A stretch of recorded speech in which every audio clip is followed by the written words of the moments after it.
மற்றொரு அண்மை செய்தியை பார்த்து வருகிறோம். சென்னை அடுத்த மதுரவாயலில் கடும் போக்குவரத்து நெரிசல் ஏற்பட்டிருப்பதால் வாகன ஓட்டிகள் அவதிக்குள்ளாக இருக்கின்றனர். விவரங்களை செய்தியாளர் ஜெய்ஹரிஷ் வழங்க கேட்கலாம். ஜெய்ஹரிஷ், வணக்கம். விவரங்கள்.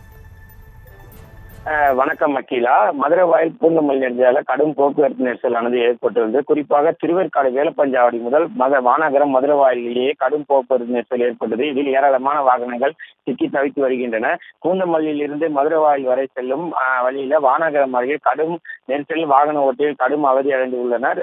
போக்குவரத்து நெரிசல் ஆம்புலன்ஸ் உள்ளிட்ட அவசர சிகிச்சை வாகனங்கள் சிக்கி தவித்து வந்திருந்து குறிப்பாக வேலப்பஞ்சாவடி முதல் மதுரவாயல் இடையே சுமார் 3 கிலோமீட்டர் தூரம் வாகனங்கள் அணிவகுத்து நிற்கின்றன. சுமார் ஆமை வேகத்துல இந்த வாகனங்கள் ஊர்ந்து செல்ல நிலையானது ஏற்பட்டுள்ளது. இந்த பகுதியில போக்குவரத்து போலீசாரும் பணி இல்லாத இந்த போக்குவரத்து நெரிசலுக்கு காரணம் என சொல்லப்படுகிறது. இன்று முகூர்த்த தினம் என்பதாலும் வேலை முடித்து பணிக்கு முடிந்து வீட்டிற்கு செல்வரும் இந்த வாகன நெரிசல்ல சிக்கி கடும் அவதிக்கு உள்ளாகி வருவதும் குறிப்பிடத்தக்கது. அகிலா,